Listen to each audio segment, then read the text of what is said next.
여러분들 가정에서 부모라면 또 우리 자녀들 된 입장에서도 마트나 또 사람이 많은 시장 가운데서 잠시 잠깐이라도 부모를 잃어버리거나 또 자녀를 잃어버리는 순간의 경험들이 있을 것입니다.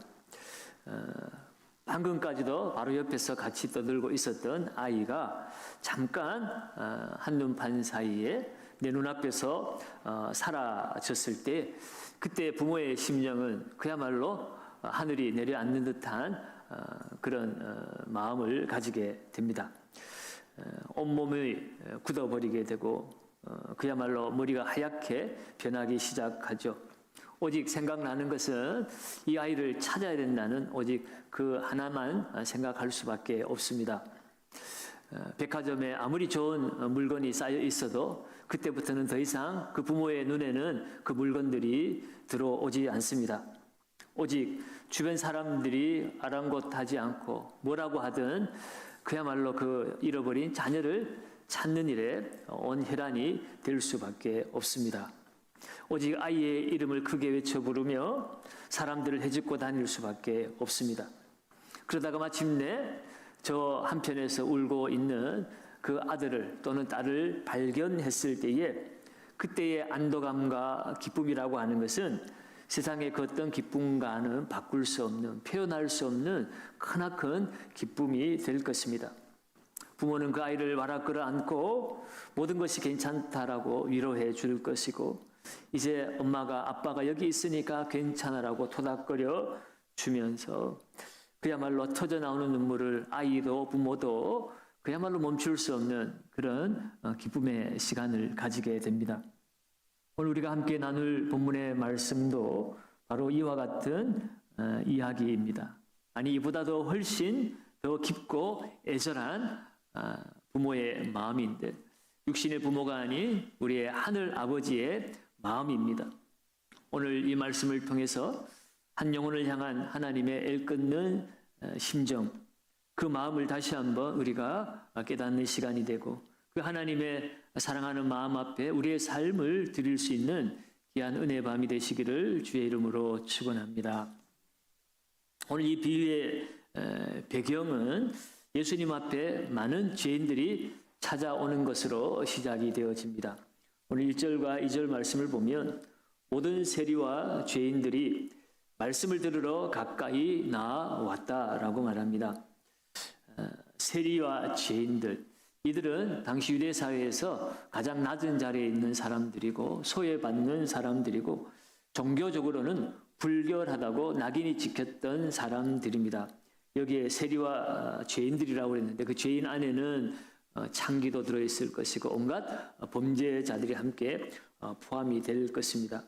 그런데 그들이 예수님께 나온 것 때문에 수군거리는 사람들이 있었습니다. 바로 바리새인과 서기관들이 수군거렸다라고 말하고 있지요.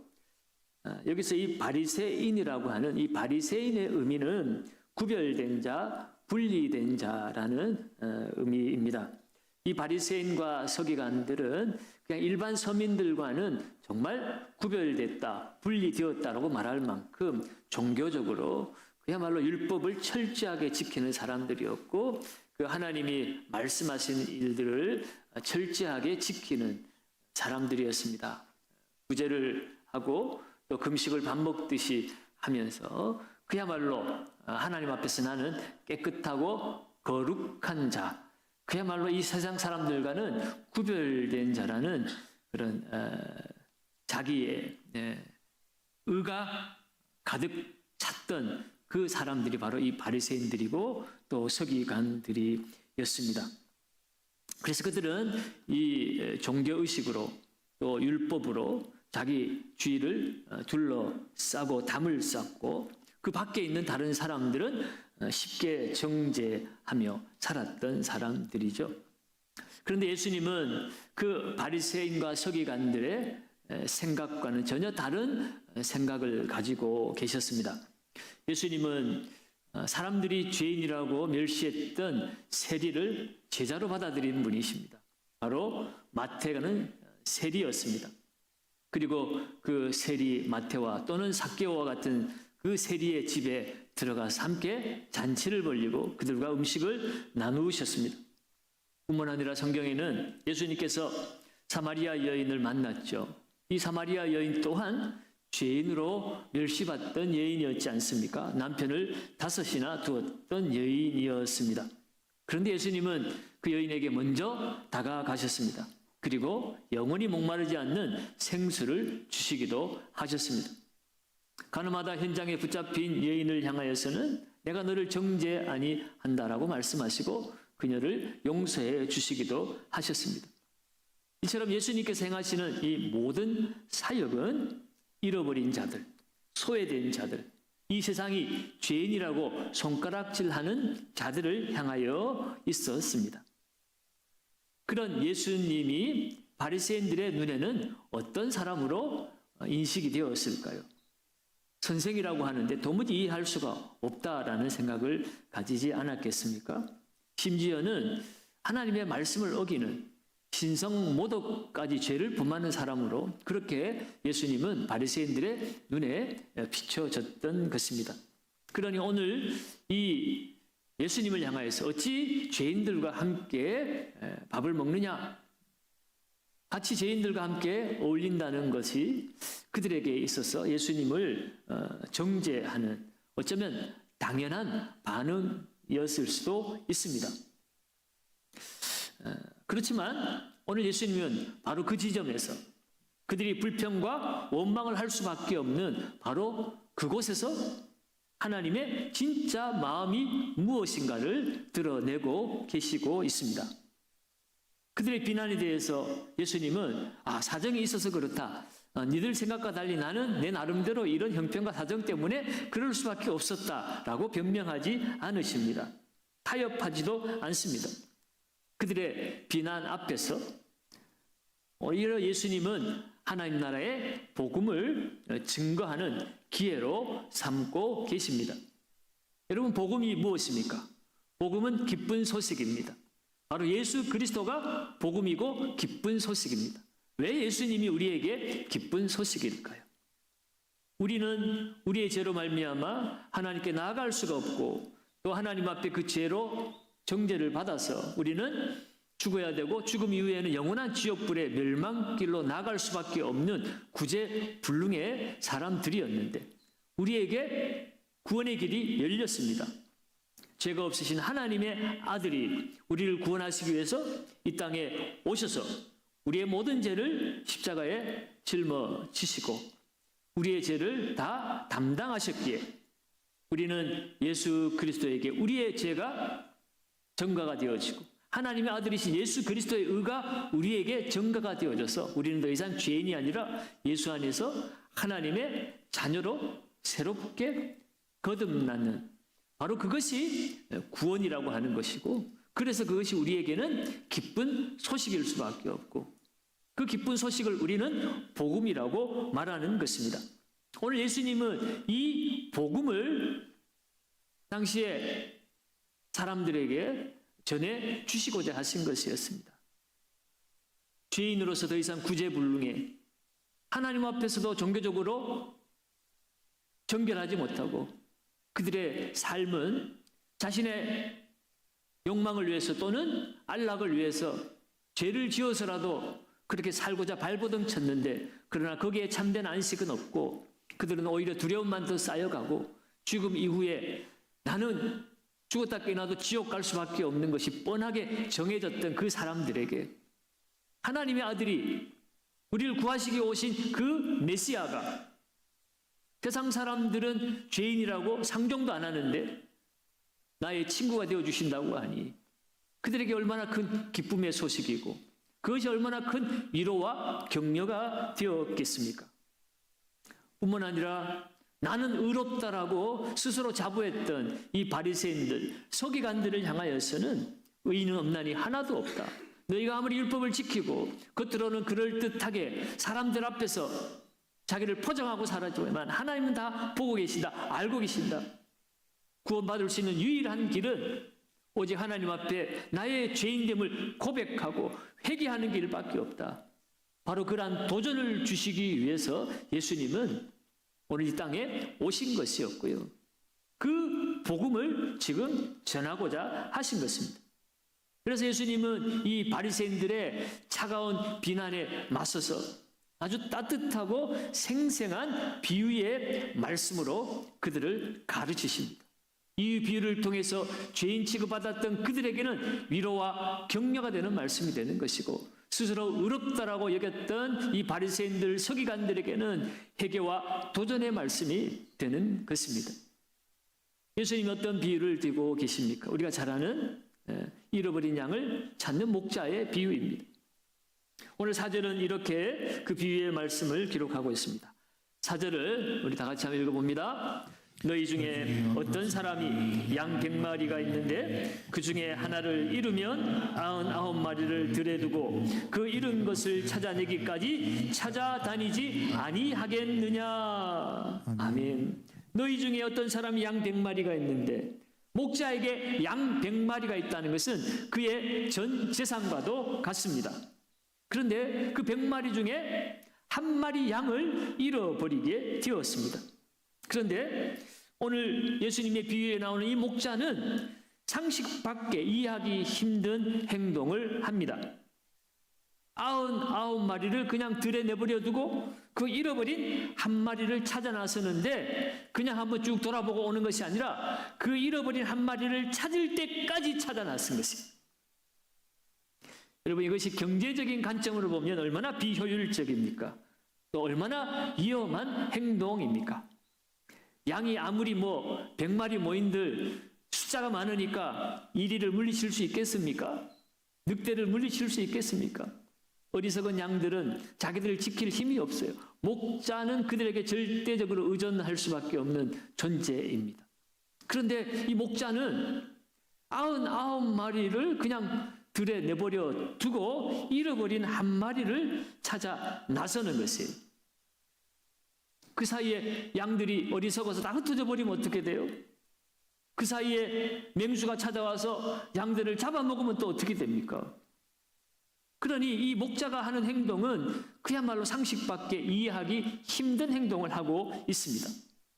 오늘 이 말씀을 통해서 중요한 사실은 오늘 이 목자에게 있어서 99마리의 그 양들의 가치나 잃어버린 한 마리의 양의 가치가 다르지 않다는 것이에요.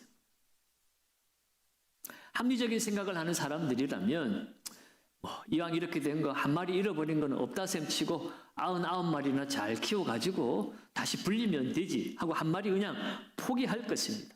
그래서 99마리에 집중하는 것이 합리적인 생각이라고 우리는 말할 수 있죠. 그런데 오늘 이 비유에 나오는 목자는 그런 계산을 하지 않습니다. 오늘 이 목자의 머릿속에는 99마리보다는 잃어버린 한 마리에 집중하고 있습니다. 마치 시장 뒤에서 잃어버린 그 아들, 딸을 찾아서 혼비백산해서 울며 부르짖으며 그 아들을 찾아 헤매이는 그 어미의 심정과 같이 오늘 목자는 그 잃어버린 한 마리 양을 향하여서 온 생각과 모든 것이 다 집중되어 있는 것입니다. 그 잃어버린 한 마리는 100마리 양 중에 하나, 100분의 1이 아니었어요. 그 한 마리는 그 목자의 전부였습니다. 그래서 그 잃어버린 양 한 마리 찾아내기까지 찾아다니는 거예요. 헬라의 원문을 보면 이 일타라는 단어는 아폴림이라는 단어인데 파괴되다, 멸망하다 그런 강력한 의미를 담고 있습니다.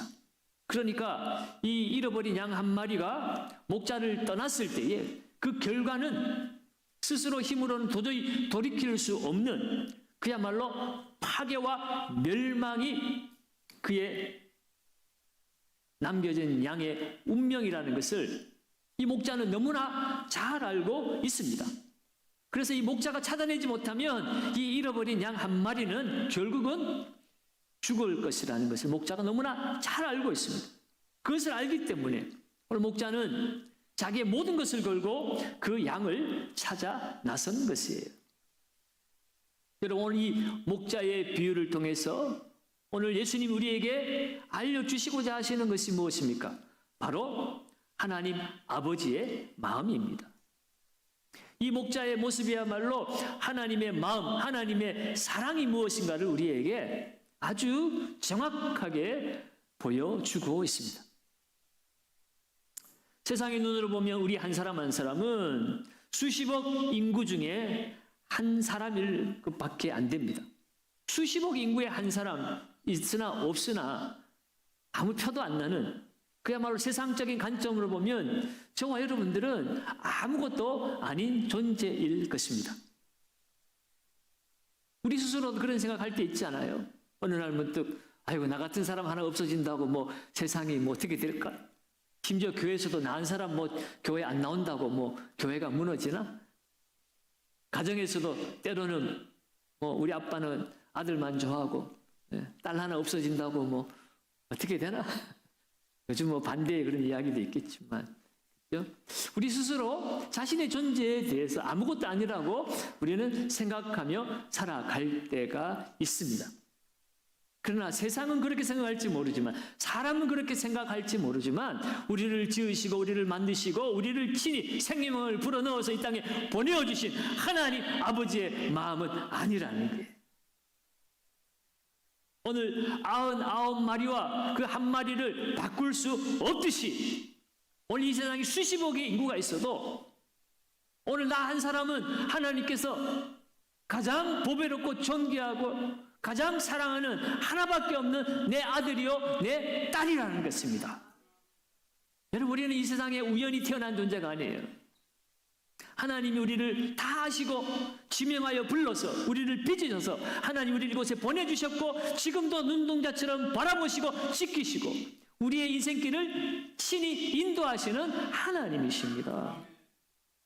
세상에서 가장 유일무이한 소중한 존재입니다. 그래서 하나님께서 하늘 영광 보좌를 버리신 이유가 저와 여러분들이 하나님이 가장 사랑하는 존재이기 때문에 그래요. 하늘 영광을 버리시고서라도 구원해내야만 하는 사랑하는 내 하나밖에 없는 내 아들이고 내 딸이기 때문에 주님은 우리를 찾으러 오신 것이에요.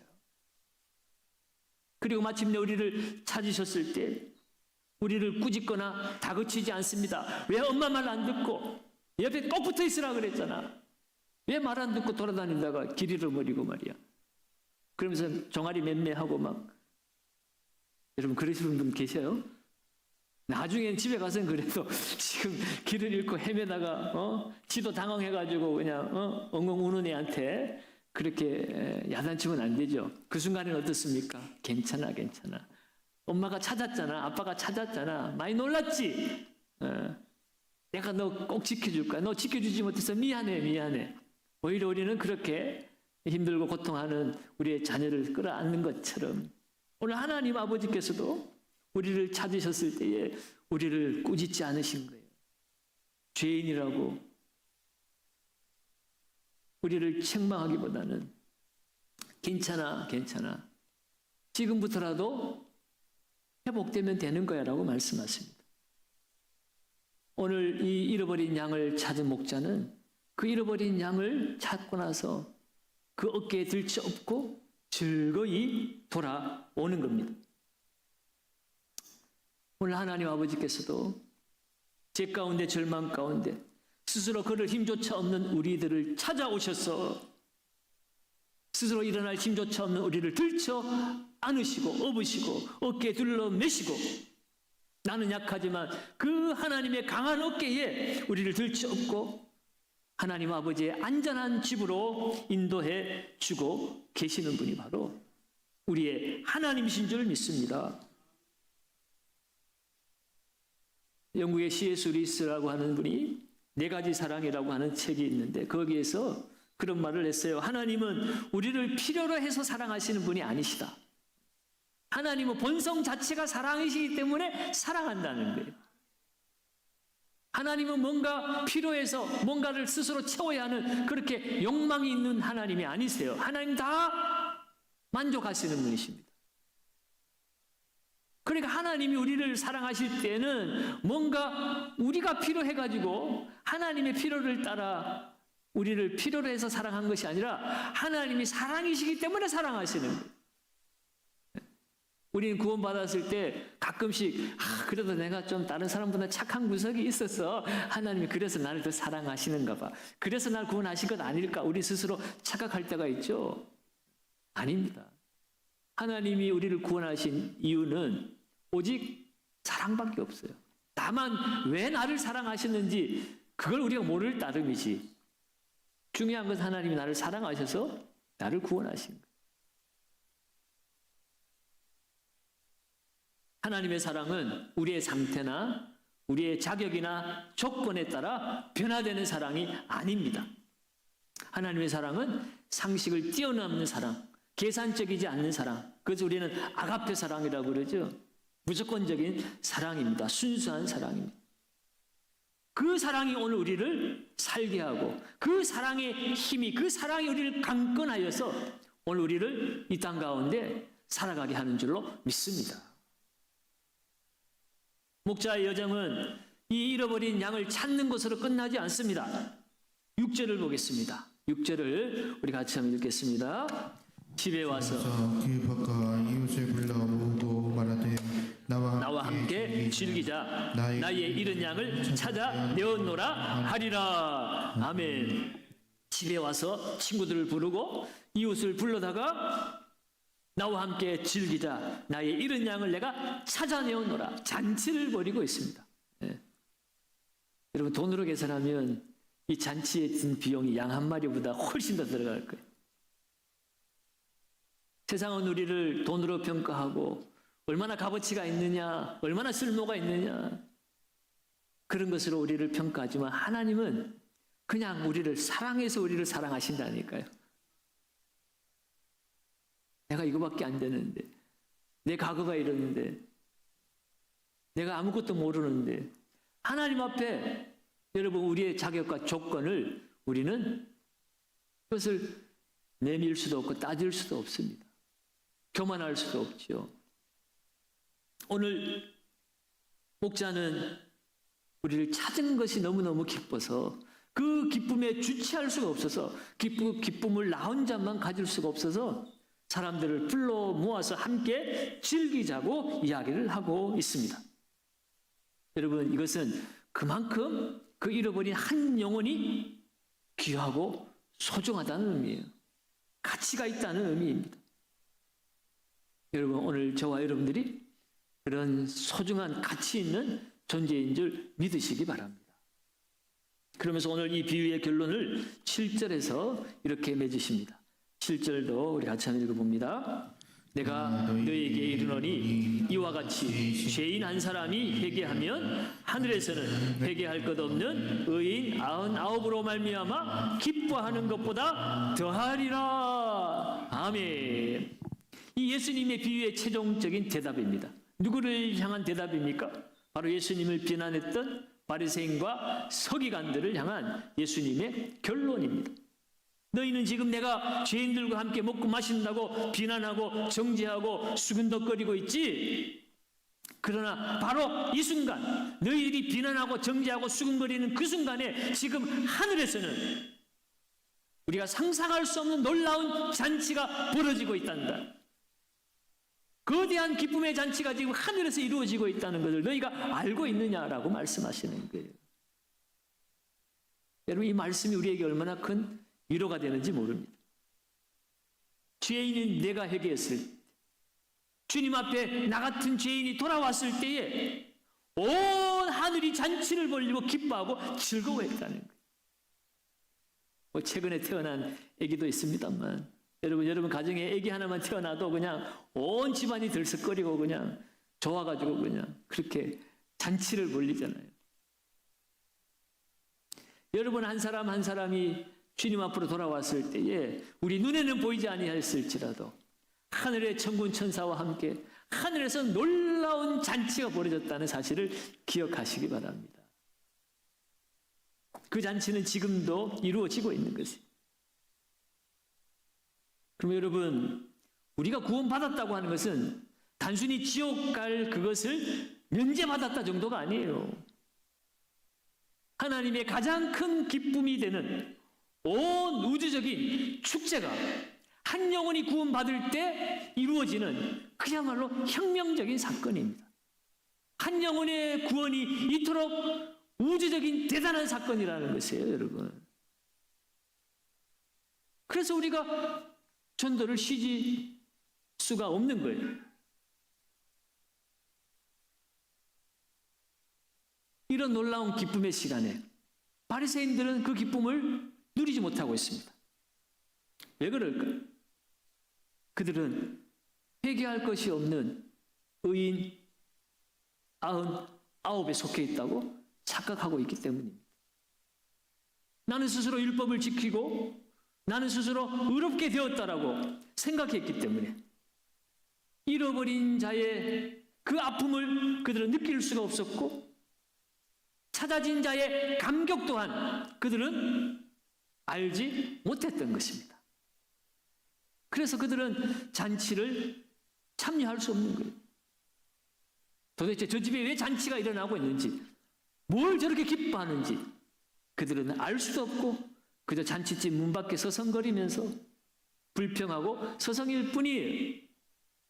뭐가 좋다고 저렇게 잔치를 벌려고 그러나 불평하고 정죄하고 원망할 뿐이죠. 사랑하는 여러분, 하나님의 기쁨은 우리가 얼마나 완벽한가에 있지 않습니다. 하나님의 기쁨은 우리가 얼마나 대단한 업적을 이루었느냐에도 있지 않습니다. 하나님의 기쁨은 잃어버린 줄 알았던 그 자녀가 눈물 흘리며 돌아오는 것, 그것을 보고 있는 것, 그것이 하나님의 가장 큰 기쁨인 줄로 믿습니다. 그렇다면 하나님의 자녀들이 모인 우리 교회는 어떤 모습이어야 할까요? 나는 의로운 99에 속하였다고 서로 자랑하며 뽐내는 그런 무리여야 할까요? 아니면 잃어버렸던 그 한 영혼이 돌아오는 모습을 보고 그 하늘의 기쁨과 잔치에 함께 참여하여서 춤추고 노래하는 잔치집이 되어야 할까요? 그 대답은 분명합니다. 누군가 오랜 방황 끝에 교회로 돌아왔을 때 그동안 도대체 뭘 하다 이제 왔느냐고 이상한 눈초리로 꼬나보는 것이 아니라 돌아와줘서 정말 고맙다. 함께 기뻐하자. 누더기 옷을 입고 돌아온 그 아들을 아버지가 품에 안고 새 옷을 입히고 가락지를 끼우고 새 신발을 신기고 함께 기뻐하고 즐거워하며 잔치를 벌였던 것처럼 따뜻하게 맞아줄 수 있는 그런 교회가 되어야 합니다. 우리가 바로 그 은혜를 입고 그 기쁨에 찾아짐을 당한 증인들이기 때문에 그렇습니다. 우리가 먼저 하나님이 우리를 찾아와 주셔서 잃어버려졌다가 다시 찾은 하나님의 자녀의 그 감격을 우리가 먼저 누렸기 때문에 또 다른 잃어버린 양들을 목자가 어깨 둘러매고 올 때에 우리는 그 기쁨에 함께 동참해야 할 것입니다. 행복나눔 가을 축제가 이제 9일 앞으로 다가왔습니다. 우리가 마음속에 품고 기도하는 그 한 영혼 한 영혼, 그 영혼은 그냥 지나치다 만난 한 사람 정도가 아니라 우리 주님이 잃어버린 다시 찾아야 될 가장 사랑하는 하나님의 한 영혼인 줄 믿습니다. 하나님이 그들을 어떻게 생각하시는가? 이사야 49장 15절은 이렇게 기록하고 있습니다. 여인이 어찌 그 젖먹는 자식을 잊겠으며 자기 태어서 난 아들을 긍휼히 여기지 않겠느냐? 그들은 혹시 잊을지라도 나는 너를 잊지 아니할 것이라. 여인이 젖먹는 자식을 어찌 잊을 수가 있겠느냐? 있을 수 없는 일이라는 거죠. 그럼에도 불구하고 사람은 자식을 잊는 경우가 있는데 하나님은 그렇지 않다는 거예요. 사람은 잊을지라도 나는 너희를 잊을 수 없다는 거예요. 그것이 날 사랑하시는 하나님 아버지의 마음입니다. 그 마음으로 우리는 우리의 태신자를 바라보아야 합니다. 그 아버지의 마음을 온전히 이해하고 그 아버지 마음에 순종했던 한 아들이 있죠. 바로 예수 그리스도이십니다. 예수 그리스도의 그 순종과 희생 때문에 오늘 우리는 하나님을 아빠, 아버지라고 부르고 있습니다. 그렇다면 이제 우리도 그 예수님의 본을 따라야 합니다. 우리의 관심이 어디에 있을까요? 아버지의 뜻을 이루어드리는 기쁨이 우리의 관심 안에 있습니까? 오늘 하늘에 잔치가 벌어지고 있는데도 바리새인들처럼 멀리서 그냥 쳐다보기만 하고 나는 의롭다고 착각하고 다른 사람들을 정죄하며 살아가는 우리들의 모습이 되어서는 안 될 것입니다. 아버지 하나님의 마음을 가지고 목자의 심정으로 그들에게 다가가서 함께 울고 함께 아파하며 그들을 하나님의 품으로 인도하는 작은 목자의 삶을 이제는 우리가 살아가야 합니다. 그래서 우리의 삶이, 우리의 교회가, 우리의 가정이 잃어버린 자들이 돌아와서 함께 기뻐하는 하늘의 축제가 열리는 생생한 하늘 잔치의 현장이 될 수 있기를 바랍니다. 9일 후에 이곳에서 펼쳐지는 행복나는 축제, 그 순간에도 성령 하나님 임재하여 주시고 잃어버린 그 한 영혼만 돌아와서 우리 하나님 앞에 구원받는 일들이 있다 해도 여러분 그것은 귀한 일이고 아름다운 일이고 성공입니다. 100명이 오면 좋겠고 200명이 오면 더 좋겠고 300명이 오면 더 좋겠지만 그러나 200명, 300명 오는 것이 중요한 것이 아니라 내가 품고 기도하는 그 한 영혼이 주님 앞으로 회개하고 돌아와서 하나님 아버지를 찾게 된다면 그것이 가장 큰 기쁨인 줄로 믿습니다. 하늘 위에서 벌어질 그 놀라운 축제의 날, 그 기쁨의 잔치를 바라보며 오늘도 그 한 영혼을 품고 기도하며 나아가시는 저와 여러분들 되시기를 예수님의 이름으로 축원합니다.